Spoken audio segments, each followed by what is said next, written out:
ሰላምታችን በያላችሁበት ይድረስ። እንኳን ለጥንተ ስቅለቱና የሆሳና በዓል በሰላም አደረሳችሁ። የዕለቱ ዜና ቤተክርስቲያን ተጀምሯል። ያረካል አድማሱ አብሬያችሁ ቆያለሁ። ወደ ቀዳሚው ዜና አልፋለሁ። የጥንተ ስቅለትና የሆሳና በዓል በሸገር ከተማ ሀገረ ስብከት በከታ ደብረ ሰላም መድኃኔዓለም ካቴድራል በታላቅ ድምቀት ተከበረ። በበዓሉ ላይ ብፁዕ አቡነ ሳዊሮስ የጠቅላይ ቤተ ክህነት ዋና ስራ አስኪያጅ፣ የደቡብ ምዕራብ ሸዋና የሸገር ከተማ ሀገረ ስብከት ሊቀ ጳጳስ አባታዊ መልእክት አስተላልፈዋል። መምህር ነገሰ ሳህለ መድኃኔዓለም ዓለምን ያዳነበት በዕለተ ዓርብ በመስቀል ላይ ተሰቅሎ ለሰው ልጅ ነጻነት ያወጀበትን ቤዛ ሆኖ የሰው ልጅ ያዳነበትን ጥንተ ስቅለቱን በኢትዮጵያ ኦርቶዶክስ ተዋሕዶ ቤተክርስቲያን በመላው ዓለም የተከበረ ሲሆን በሸገር ከተማ ሀገረ ስብከት በከታ ደብረ ሰላም ቅዱስ መድኃኔዓለም ቤተክርስቲያን በታላቅ ድምቀት ተከብሮ ውለዋል። በበዓሉ ላይ ብፁዕ አቡነ ሳዊሮስ የጠቅላይ ቤተ ክህነት ዋና ስራ አስኪያጅ፣ የደቡብ ምዕራብ ሸዋና የሸገር ከተማ ሀገረ ስብከት ሊቀ ጳጳስ እንዲሁም ደግሞ መላከ ሰላም መምህር ቀሲስ አለማየሁ ተፈራ የታላቁ የሸገር ከተማ ሀገረ ስብከት ዋና ስራ አስኪያጅ፣ መጋቤ ሐዲስ መምህር ለማ በየነ የኢኦቲሲ አፋን ኦሮሞ ሚዲያ ዋና ስራ አስኪያጅ፣ እንዲሁም መላከ ኃይል ቆሞስ አባ አፈወርቅ ዮሐንስ በአዲስ አበባ ሀገረ ስብከት የለሚ ኩራ ክፍለ ከተማ፣ በሸገር የለገጣፎ ለገዳዲ ኩራ ጅዳና ሶስቱ ቡራዩ ክፍላተ ከተማ ዋና ስራ አስኪያጅ፣ የሀገረ ስብከቱ የስራ ኃላፊዎች፣ የክፍለ ከተማው የስራ ኃላፊዎች እንዲሁም ሊቃውንተ ቤተክርስቲያን፣ የሰንበት ትምህርት ቤት ወጣቶች እንዲሁም በርካታ ምዕመናን በበዓሉ ላይ ተገኝተዋል። ብፁዕ አቡነ ሳዊሮስ የጠቅላይ ቤተ ክህነት ዋና ስራ አስኪያጅ፣ የደቡብ ምዕራብ ሸዋና የሸገር ከተማ ሀገረ ስብከት ሊቀ ጳጳስ ሱባኤውን በሰላም ያስጨረሰንን አምላካችን ልናመሰግን ይገባል በማለት ለብርሃነ ትንሣኤን በሰላም አምላካችን እንዲያደርሰን አባታዊ መልእክትና ትምህርተ ወንጌል ቃለ ምዕዳንን ሰጥቷል። እግዚአብሔር አምላካችን እንግዲህ ሱባኤያችንን አስጀምሮ ሱባኤያችንን አስፈጽሞ ለዚህ አድርሶናል። አሁን የመጨረሻው ደግሞ እንግዲህ ሰሞነ ሕማማቱ ነው የቀረው። ሱባኤው ጨርሰናል አሁን። ስለዚህ እግዚአብሔር አምላክ ሱባኤውን ስላስጨረሰን እጅግ እናመሰግነዋለን። አሁን ደግሞ የቀረውን ሰሞነ ሕማማቱን አስፈጽሞ ለብርሃነ ትንሣኤው እንዲያደርሰን የእሱ ቅዱስ ፈቃዱ ይሁንልን። እግዚአብሔር አምላክ ሁላችሁንም ይባርካችሁ። ለዚህ ለወጣትነት ለቤተ ክርስቲያን ልጆች ጉባኤ የተራዳችሁ የደገፋችሁ ሁሉ ነገር የሰራችሁት በዲኮርንም ሁሉንም ያገለገላችሁ ልጆቻችን እጅግ በጣም እናንተንም አመሰግናችኋለሁ። በብፁዕነታቸው ቃለ ምዕዳን የበዓሉ ፍጻሜው ነው። በተያያዘ ዜናም በሀገረ ስብከቱ ውስጥ ወጣትነት ለቤተ ክርስቲያን በሚል መሪ ቃል 46ኛ ዙር ማለት ነው በዚሁ በካቴድራል ለ3 ቀን ሲካሄድ ቆይተዋልና ወጣትነት ለቤተ ክርስቲያን ለወጣቱ የሚጠቅመውን ጥቅም ደግሞ በሀገረ ስብከቱ የሰንበት ትምህርት ቤት ማደራጃ ሆነው የሚያገለግሉ መጋቤ ወንጌል ሄኖክ ታዬ እንደሚከተለው ሀሳባቸውን ገልጾልናል። ኦርቶዶክሳዊ አስተምህሮን የቤተ ክርስቲያን አስተምህሮን ከትውልድ ወደ ትውልድ ከማስተላለፍ አንጻር ዘመን በዋጀ መልኩ ወጣት ላይ ከሚሰራው መንፈሳዊ ስራ አንጻር ሰፋፊ ስራዎች የሚሰሩበት መንፈሳዊ መርሃ ግብር ነው። በተለይም ወጣቶች የነገዋ ቤተክርስቲያን ተረካቢ እንደመሆናቸው መጠን በቃለ እግዚአብሔር የታነጹ በምግባር የጸኑ የነገዋ ቤተክርስቲያን ተረካቢዎች እንዲሆኑ ሰፊ ስራ የሚሰራ ነው። በዚህ ላይ ደግሞ በተለይ አሁን ባለው ተግዳሮት ከውጪም ባለው ተግዳሮት የቤተክርስቲያን ትምህርት ለትውልዱ በሚገባ እንዲተላለፍ ከማድረግ አንጻር ወጣትነት ለቤተክርስቲያን በገጠር ላይም በከተማ ላለውም አብያተ ክርስቲያናት በቀጥታ ወጣቶች የወንጌል ተደራሽ እንዲሆኑ ማድረግ በሃይማኖት የሚጸኑ በምግባር የቀኑ ብርቱ ወጣቶችን ከማፍራት አንጻር ሃይማኖታቸውን የሚያጸኑ ወጣቶችን ከማፍራት አንጻር ሰፋፊ ስራ የሚሰራበት ነው። ወጣትነት ለቤተክርስቲያን ንሳይ ጉባኤ የስብከተ ወንጌል እንቅስቃሴ ምን እንደሚመስል የቡራዩ ገፈርሳ ጉጄና መልካኖኖ ክፍላተ ከተማ የስብከተ ወንጌል ክፍል ዋና ኃላፊ የሆኑት ላይከ ሰላም መምህር ቀሲስ ጌትነት በላይም እንደሚከተለው ሀሳባቸውን ገልጾልናል። ብፁዕ አቡነ ሳዊሮስ ቆራጥ መመሪያ ሰጪነት ለወንጌል ቅድሚያ በመስጠት በነገሮች ሁሉ እንግዲህ ያገዙን በሀገረ ስብከቱ በሁሉ ቦታ ማለት ነው ወንጌል በቋንቋ በተለይ አገልግሎት እየተሰጠ ይገኛልና እንደ ክፍለ ከተማችን ግን በሸገር ሀገረ ስብከት የቡራዩ ገፈርሳ ጉጄ መልካኖኖ ክፍላተ ከተማ ትልቅ የወንጌል አገልግሎት እየሰጠን እንገኛለን። የቤተ ክርስቲያን ቁጥሮችን ብንመለከት 41 አብያተ ክርስቲያናት አሉ። ከነዚህ 41 አብያተ ክርስቲያናት ብዙዎቹ ሪሞት ኤሪያ ላይ የሚገኙ ወደ ገጠር ቋንቋ አገልግሎት የሚፈልጉ ናቸው። እነዚህንም ደግሞ በማይበራት እያስተባበርን ከ4 ወር በፊት በወርሃ ህዳርም ደግሞ ለአብያተ ክርስቲያናቱ በሚያስፈልገው የንዋየ ቅድሳት ማሟላት በስብከተ ወንጌል አስተባባሪነት ዕጣን፣ ጧፍ፣ ዘቢብ ንዋየ ቅድሳቱን በማሟላት በቦታው ደግሞ እየሄድን ማይበራትን እያስተባበርን ወንጌል እየሰበክን እንገኛለን። በቋንቋም ደግሞ በእኛ አቅማችን በቻለው ልክ ማለት ነው እግዚአብሔር በረዳን መጠን እያገለገልን እንገኛለን። ይህ በእንዲህ እንዳለ እንግዲህ በክፍለ ከተማችን በተለይ በብፁዕ አባታችን ብፁዕ አቡነ ሳዊሮስ መስራችነት ወጣትነት ለቤተ ክርስቲያን የሚለው ጉባኤ ማለት ነው። ይህ ዋናው አብይ ጉባኤ ነው። በዚህ በጾም ወቅት ደግሞ መላ ሰንበታቱን ማለት ነው ከ20 በላይ አብያተ ክርስቲያናት መላ ሰንበታቱን ከዘወረደ እስከ ዛሬው ዕለት እስከ ዕለተ ሆሳዕና ሰንበታቱን ጧት አገልጋዮች መጥተው ሲያገለግሉ ነበረ። ዝማሬውን በዚሁ ልክ ሲገለገል ነበር ማለት ነው። በዚህ ሁሉ የረዳን እግዚአብሔር ነውና ስሙ ይክበር ይመስገን። ወደፊትም እንግዲህ ወጣትነት ለቤተ ክርስቲያን ሌላም ደግሞ አብይ ጉባኤያትን እየሰራን ብዙ ክርስቲያኖች እንግዲህ ያለመኑትን ማሳመን ነውና የወንጌል ዓላማው ሁሩ ነው እና የወንጌል ዓላማው ወደሚፈለገው ቦታ ሁሉ ይሄን በቋንቋ ምክንያት ከቤተ ክርስቲያን የወጡትን በቋንቋ እጥረት ምክንያት በቋንቋቸው ስላልሰሙ ወንጌልን በቋንቋ ተደራሽ እናደርጋለን። ጥንተ ስቅለቱ ክርስቲያኖች ከማይሰራ ኃጢአት የተፈቱበት ከሰይጣን አገዛዝ ነፃ የወጡበት አብይ በዓል ስናከብር ክርስቲያናዊ ተግባርን በመፈጸም መሆን እንዳለበት ተገለጸ። መምህር ጌታቸው በቀለ ዝርዝር አለው። ጌታችን አምላካችን መድኃኒታችን ኢየሱስ ክርስቶስ ስለ ዓለም ድህነት በቀራንዮ ተሰቅሎ ሕይወቱን ለዓለም ቤዛ አድርጎ የሰጠባት መጋቢት 27 ቀን ጥንተ ስቅለት በታላቅ ድምቀት ከሚከበርባቸው ቦታዎች አንዱ የቀጨኔ ደብረ ሰላም መድኃኔዓለም ቤተክርስቲያን ነው። በዚህ ቀን ሰማያዊ አምላክ ስለ ሰው ልጆች ፍቅር ሲል ልዩ ልዩ ጽዋታዊ መከራዎችን የተቀበለበትና በሞቱ ሞትን ሽሮ የአዳምን ዘር ሁሉ ከሞት ሞት ያዳነበት ለዓለም ሁሉ ፍቅሩን የገለጠበት በመስቀል ላይ ባፈሰሰው ደሙም ዓለም ነፃ ያወጣበትን የስቅለቱና የሞቱን መታሰቢያ በታላቅ ድምቀት ይከበራል። መጋቢት 27 ቀን 2018 ዓ.ም ጥንተ ስቅለቱና የሆሳዕና በዓል በተገጣጠሙበት በዓል በቀጨኔ ደብረ ሰላም መድኃኔዓለም ቤተክርስቲያን ሲከበር ብፁዕ አቡነ ሳዊሮስ የሰሜን አሜሪካ የቴክሳስና አካባቢው ሀገረ ስብከት ሊቀ ጳጳስ ተገኝተዋል። ብፁዕነታቸው ባስተላለፈው መልእክት ጌታችን አምላካችን መድኃኒታችን ኢየሱስ ክርስቶስ ወደዚህ ዓለም የመጣው የታሰሩትን ለማስፈታት መሆኑን ገልጸዋል። እግዚአብሔር አምላክ ከእሱ ጋር እንድንነግስ ቅዱስ ፈቃዱ ይሁንልን። ንጉሡ በጲላጦስ ተመሰከረለት፣ እነሆ ንጉሳችሁ ተባለ። እሱ ደግሞ በመስቀል ላይ ሆነና እነሆ ንግስታችሁ እናታችሁ እናቱን አስተዋወቀ። ጲላጦስ ጌታን እነሆ ንጉሳችሁ አለ። ራሱ ደግሞ ባለቤቱ ሌላ ሰው እንዳስተዋውቅለት አልፈለገም። እናቱ እነሆ እናታችሁ ንግስታችሁ እመቤታችሁ ብሎን እና ስለሱ ብሎ ይቅር እንዲለን ቅዱስ ፈቃዱ ይሁንልን። አላበዛባችሁም። ምክንያቱም አሁን ይሄ ከኦሪት ዘፍጥረት ጀምሮ እስከ ራእየ ዮሐንስ ከኦሪት እንዲያው የመጨረሻውን ልንገራችሁ። ራእየ ዮሐንስ ምዕራፍ 5 ከቁጥር 5 ላይ ምን ይላል? ናሁ ሞአ አንበሳ ዘእም ነገደ ይሁዳ ዘእም ውስተ ስሩ ለዳዊት ከመ ይፍታሕ ለይእቲ መጽሐፍ ወይርአያ። መጽሐፎቹን ይፈታ ዘንድ ማኅተሞቹን የሚፈታ ዘንድ እነሆ ድል ሊነሳ ከይሁዳ ነገድ የሆነው አንበሳ እነሆ ድል ነሳ ብሏል። ድል አድራጊ ነው።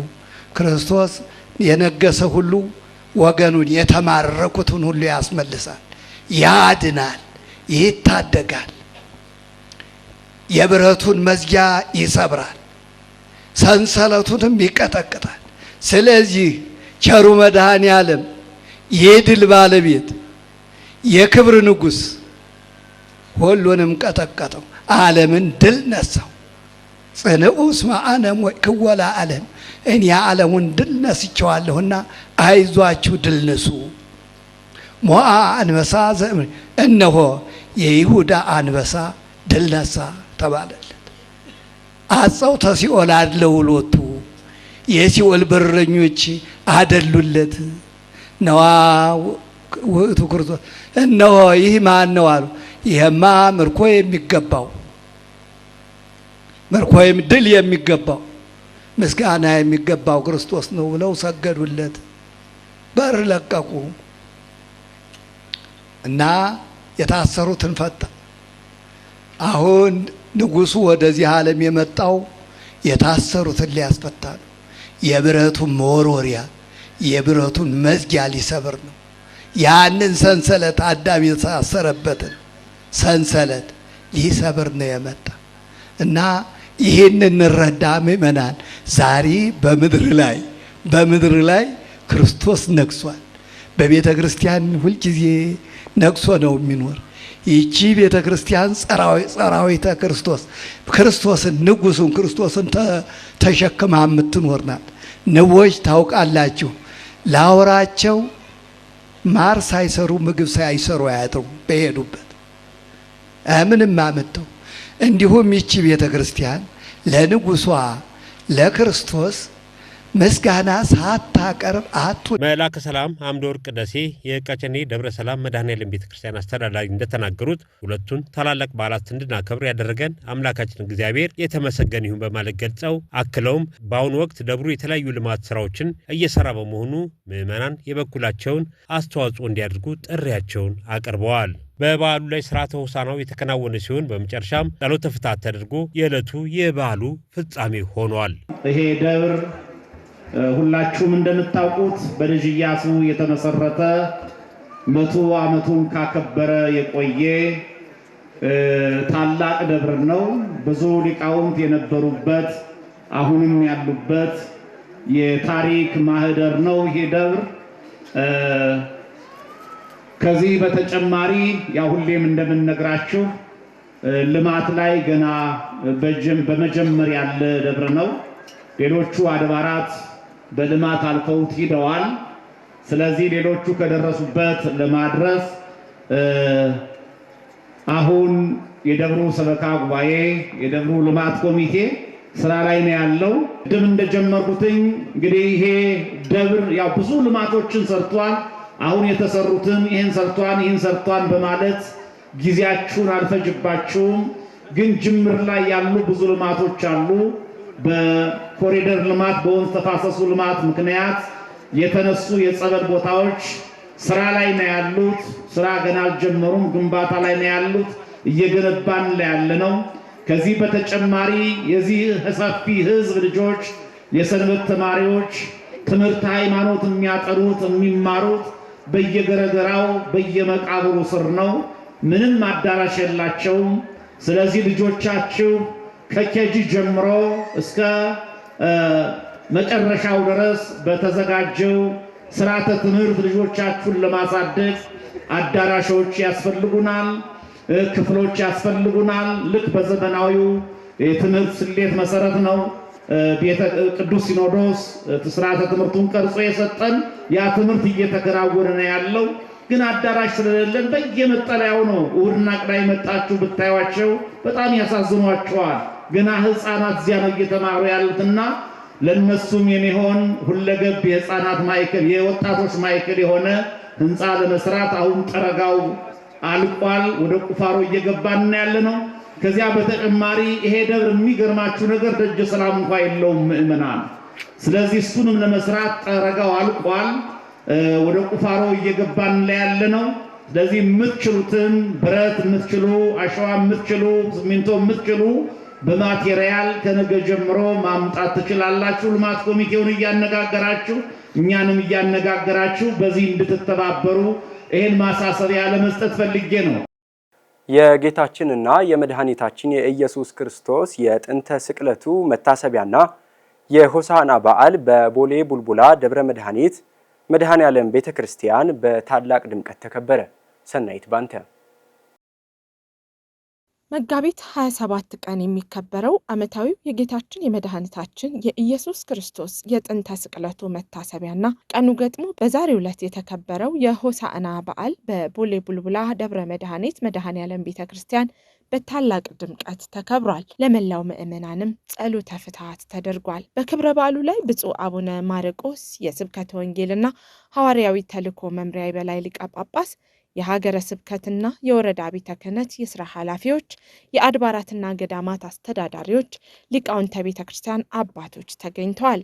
ብፁዕነታቸው የሉቃስ ወንጌል ምዕራፍ 19ን መነሻ አድርገው ስለ በዓለ ሆሳዕና ትምህርተ ወንጌል የሰጡ ሲሆን ኢየሱስ ክርስቶስ ለተቀመጠባት የአህያ ውርንጫ እንደተነጠፈው ልብስ ልቦናችን ለቅዱስ ቃሉ ሊነጠፍ በበጎ ተግባር ልንተጋ እንደሚገባ አሳስበዋል። ሂዱ አላቸው፣ ሄዱ። አህዮችን ፈቱ፣ ልብሳቸውን ጎዘጎዙ ብያቸዋለሁ። እዚህ በልብሱ መጎዝጎዝ ዙሪያ ራሳችሁን እዩ። ከግላችሁ ጀምሮ በቤተሰባችሁ፣ በሀገራችሁ፣ በቤተ ክርስቲያናችሁ ምን እየተነጠፈ እንደሆነ ማወቅ አለብን። አዎ ዛሬ ካህናት አመቻችተው ምእመናንን የእግዚአብሔር ማደሪያ የሚያረጉበት ቀን ነው። ሐዋርያት መጀመሪያ ሂዱ ፍቱ ተባሉ በተሰጣቸው ስልጣን። ምናልባት አህዮች ሲባል 4 እግር ያላቸው የጋማ ከብቶችን ይህ ምሳሌ ነው፣ አህዮችን አይደለም። እነዚህ የታሰሩ አህዮች እኔና እናንተን ነው የሚወክሉ፣ አማኞችን ማለት ነው እንጂ ስለ አህዮች ቢታሰሩ ባይታሰሩ ምንም ፋይዳ የለውም። እና እዚህ ላይ ቶሎ ብለን ማወቅ ያለብን የየራሳችንን ገመድ ነው። ሀገራችን በምን እስራት ነው ያለች? ቤተ ክርስቲያኒቱ እምን ላይ ነው ያለች? ምእመናኑ ከአዲስ አበባ ውጭ እምን ነው ያሉ? ቅዱሳኑ እምን ላይ ነው በዋሻቸው መኖር ያልቻሉበት? አዎ የክፉ ዓለም ነው። ተው በሉ ክፉዎችን፣ ኧረ በቃናል ተው በሉ፣ ኧረ ሀገር አታጥፉብን ተው በሉ። እንዴ ኧረ ወንድምህን አትግደል፣ ኧረ እናትህን አታሳዝን፣ እምዬን አባዬን ለቁም ነገር ትበቃለህ ብሎ እንዴ! እና ምን አይነት ሃይማኖት ነው? ይንጋጋል ሁሉ እንዴ! ለምንድን ነው ተው የማይባለው? ለምንድን ነው አትለያዩ ማንል እንዴ? እና ምንድን ነው በአህያ ላይ መጥቶ ወደ ይሄ ነው? ይሄ ለኛ ምን ያደርግልናል? የደብሩ አስተዳዳሪ መላከ ፀሐይ ቆሞስ አባ ገብረ ስላሴ ሀብተ ማርያም በበኩላቸው በክብረ በዓሉ ላይ ለተገኙ በሙሉ ምስጋና አቅርበው የተቀረው ግንባታ የምዕመናንን ተሳትፎ የሚፈልግ መሆኑን በመግለጽ የበረከቱ ተሳታፊ እንዲሆኑ መልእክት አስተላልፈዋል። ከዛ ወደ አቦ የሚያሻግር ወደ ሳሪስ የሚያሻግር ድልድይ ለመስራት ቁፋሮ ሲደረግ ታቦቱ ሲገኝ ታቦቱን በአደራ አቦ ቤተ ክርስቲያን አስቀምጠን ለፖሊስ አሳውቀን በ1989 የገበሬ 500 ካሬ ሰጥቶን በዛች 500 ካሬ ላይ መቃኞ ሰራን። 91 ዓመተ ምህረት ህዳር 7 ቀን ታቦተ ሕጉ ቅዳሴ ቤት ሆኖ በመቃኞ ታቦቱ ገባ። 4 አስተዳዳሪዎች ተፈራርቀዋል። ይህ ህንጻ ከተጀመረ ህንጻው የተጀመረው መጋቢት 24 ቀን 2010 ዓመተ ምህረት ነው። ይህ ስራ ቀላል ስራ አይደለም። ካሁን በኋላም አሁን ብዙ ነው የሚፈጅብን። የቡልቡላ ህዝብ በጣም ብዙ ህዝብ ስለሆነ ይሄንን እንዲያጠቃልል ተብሎ ነው የተጀመረው። እስካሁን ባለው ሂደት ወደ 139 ሚሊዮን ብር ፈይቷል። ስትራክቸራል ስራው ብቻ ማለት ነው። ከዚህ በኋላ እንግዲህ የሚቀረን ፊኒሺንግ ነው። ይህን ስራ ለመስራት በእውነት የቡልቡላ ህዝበ ክርስቲያን፣ ካህናት፣ ሰንበት ትምህርት ቤትና ሰበካ ጉባኤ በጋራ ተጣምሮ ነው ይህን ስራ እየሰራ ያለው። ጉልላቱ ዋና ጉልላት ወተርፉፍና ቀለም ይቀረዋል። ከዛ በተረፈ ትልቁ ስራ በርና መስኮት ነው። 13 በሮች 176 መስኮቶች አሉት። ወለሉ አለ። እንግዲህ በአዲስ አበባ ከተማ ውስጥ እስካሁን ሲነገርላቸው ከነበሩት አብያተ ክርስቲያናት ትልቁና ግዙፉ ውቡ ኪነጥበባዊ ውበቱ በጣም ከሁሉ የበለጠ ስለሆነ ይህን ቤተ ክርስቲያን ሰርተን ለመጨረስ እንግዲህ ህዝቡ የተለመደ ትብብሩ እንዲያደርግልን ነው የምንጠይቀው። በደብሩ በ5500 ካሬ ሜትር ስፋት ላይ ያረፈ ህንፃ ቤተ ክርስቲያን በመገንባት ላይ ይገኛል። አጽመ ግንባታው የተጠናቀቀ ሲሆን ለቀሪው ግንባታ ምዕመናን እንዲሳተፉም ጥሪ ቀርቧል። አሁን ባለው ሁኔታ በባለሙያዎች ሲጠና የዚህ የመዋቅር ስራ እስከ 80-90% እንደደረሰ ነው። ከዚያ ውጭ ግን ያው ዲዛይኖች ይኖራሉ። ልዩ ልዩ ለምሳሌ መንበሮች ይኖራሉ፣ ወንበሮች ይኖራሉ፣ ጥርብ ድንጋይ አለ፣ የመስኮት የበር የሴራሚክ ስራ ይኖራል እና ካሁን በኋላ ያለው በጣም ከፍተኛ ወጪ የሚጠይቅ ስራ ነው። ካሁን በኋላ ያለው ስራ በውጭ ሀገርም በሀገር ውስጥም ያሉ ምዕመናን ይህንን ታሪካዊ የሆነ ህንፃ እንዲያግዙን እንዲረዱን በአጭር ጊዜ ውስጥም ደግሞ ተሰርቶ ተጠናቆ ለፍጻሜ እንድናበቃው መንፈሳዊ መልእክቴን መንፈሳዊ ጥሬን አስተላልፋለሁ። ብፁዕ ጠቅላይ ስራ አስኪያጁና ብፁዕ የቅዱስ ሲኖዶስ ዋና ጸሐፊ የቅድስት ሥላሴ ዩኒቨርሲቲ ያስገነባ ያለውን ፕሮጀክት ግንባታው የደረሰበትን ደረጃ ተመለከቱ። ፈለጉሽ አሻግሬ ዝርዝር አላት።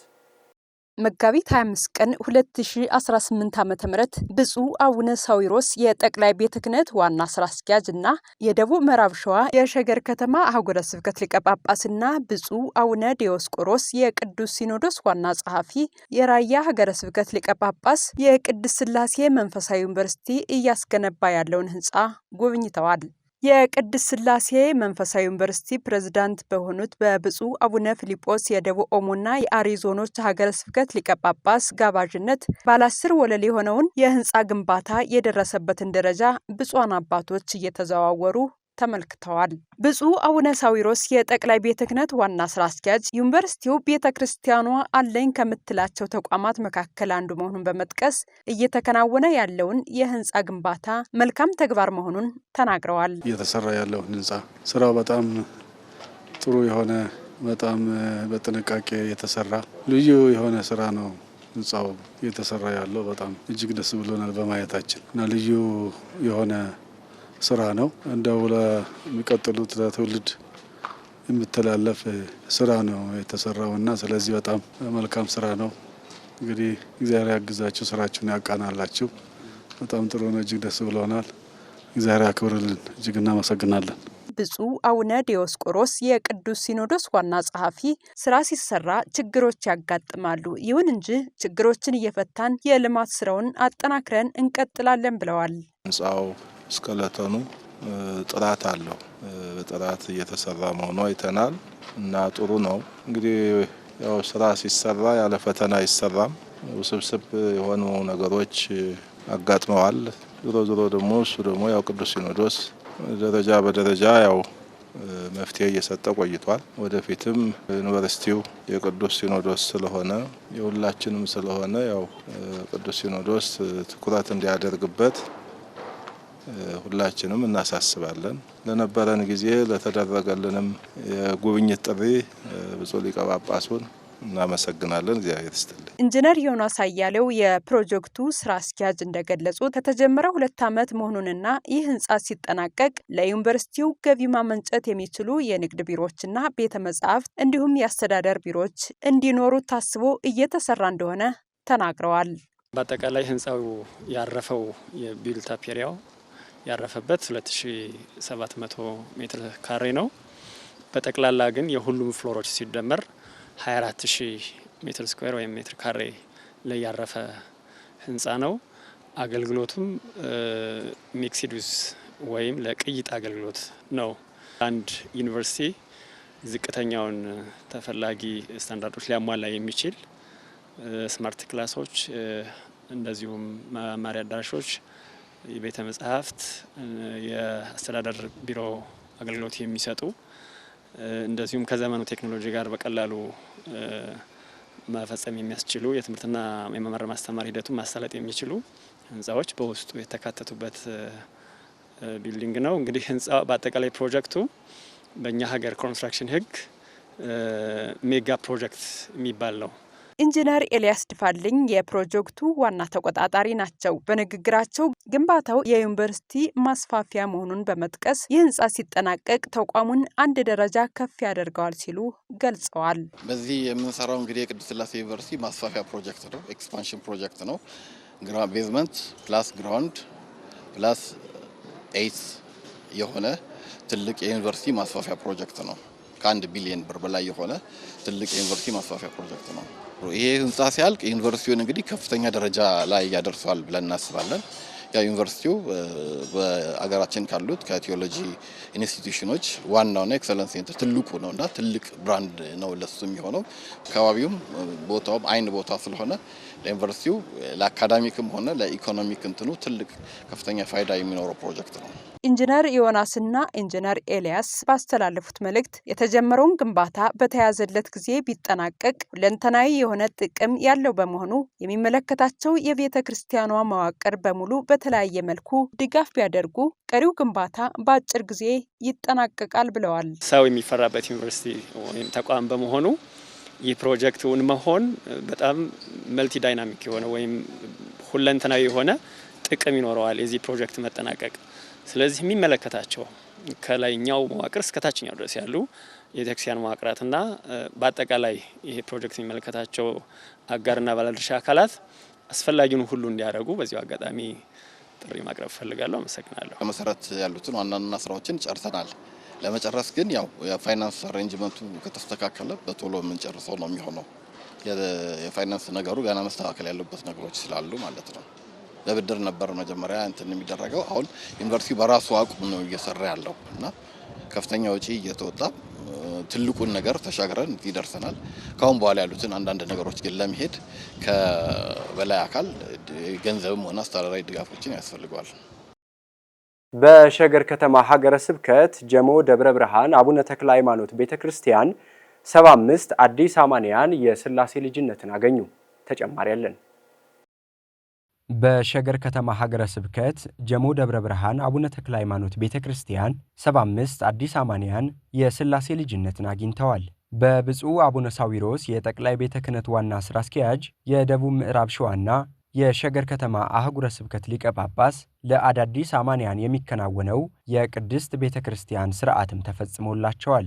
በዚሁ መርሃ ግብር የአዲስ አበባና የሸገር ከተማ ሀገረ ስብከት የሥራ ኃላፊዎችን ጨምሮ ካህናትና ምዕመናን ተገኝተዋል። ብፁዕ አቡነ ሳዊሮስ የጠቅላይ ቤተ ክህነት ዋና ሥራ አስኪያጅ የደቡብ ምዕራብ ሸዋና የሸገር ከተማ አህጉረ ስብከት ሊቀ ጳጳስ ለአዳዲሶቹ አማንያን ባስተላለፉት መልእክት ወደ ቤታችሁ ስለመጣችሁ ለቤተ ክርስቲያን ትልቅ ደስታ ነው ብለዋል። ዛሬ ነው እንግዲህ ክርስቶስን የተቀበላችሁ ማለት ነው። ኢየሱስ ክርስቶስን የተቀበላችሁት ዛሬ ነው፣ በጥምቀት ነው።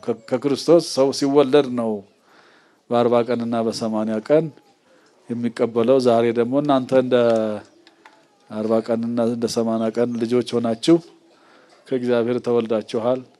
ከእግዚአብሔር መንፈስ ቅዱስ ተቀበላችኋል። መንፈስ ቅዱስ አድሮባችኋል። ስለዚህ ማንኛውም ሰው ከእግዚአብሔር ካልተወለደ ወደ እግዚአብሔር መንግስት ሊገባ አይችልም። ስለዚህ ዛሬ እናንተ ይሄንን ፈጽማችኋል ማለት ነው። እንግዲህ ዛሬ ለቤተ ክርስቲያን ለሁላችንም ትልቅ ደስታ ነው። ቤተ ክርስቲያን በእናንተ ደስ ብሏታል፣ ተደስታለች።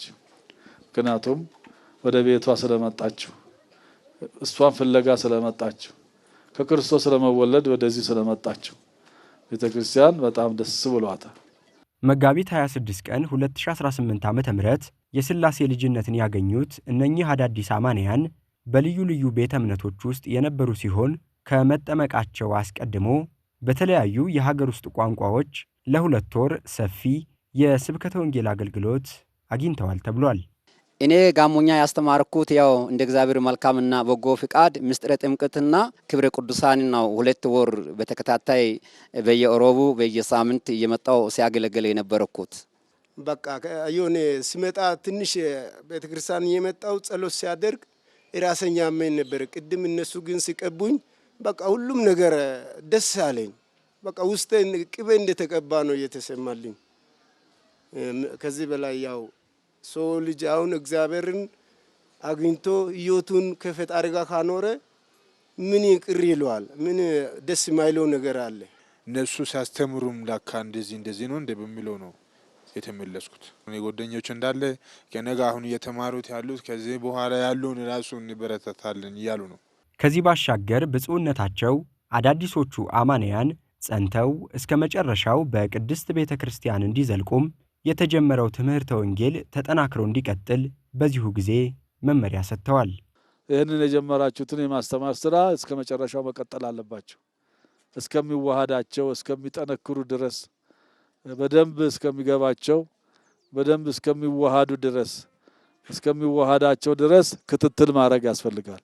ዛሬ ተጠመቁ ከዛ በኋላ ዝም ካልናቸው ያው አደጋ ይሆናልና ስለዚህ ክትትል ማድረግ እንዲማሩ ማድረግ የአብነት ትምህርትንም እንደገና ከነሱ ውስጥ ዲያቆን ቄስ እንደሆኑ እዚሁ እንዲማሩ መጽሐፍ ቅዱስንም እንዲማሩ ሁሉ ጊዜ ቤተክርስቲያን እንዲገኙ እንዲያስቀድሱ እንዲቆርቡ ክትትል ማድረግ በጣም ያስፈልጋል። አሁንም ደግሞ ወደፊትም እግዚአብሔር ከፈቀደ የእሱ መልካም ፈቃድ ከሆነ እጅግ በጣም ለመስራት ጥረት እናደርጋለን የበኩላችንን ብዬ አስባለሁ።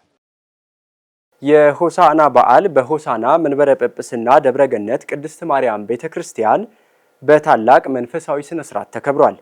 በበዓሉ ላይ ብፁዕ አቡነ ሕርያቆስ የአዲስ አበባ የሀዲያና ስልጤ አህጉረ ስብከት ሊቀ ጳጳስ፣ ብፁዕ አቡነ መቃሪዎስ የምዕራብ ካናዳ ሀገረ ስብከት ሊቀ ጳጳስ ስርዓተ ቅዳሴውንና ጸሎተ ኪዳኑን በመምራት ትምህርተ ወንጌል፣ ቃለ ምዕዳንና ቡራኬ ሰጥተዋል። የተወደዳችሁ ተመልካቾቻችን ለዕለቱ ያሰናዳነው ዜና ቤተክርስቲያን የተከታተላችሁትን ይመስላል። ሌሎች የጣቢያችን መርሃ ግብሮች ወደ እናንተ መድረሳቸውን ይቀጥላሉ። ከመርሃ ግብሮቻችን ጋር ጥሩ ጊዜ ያሳልፉ።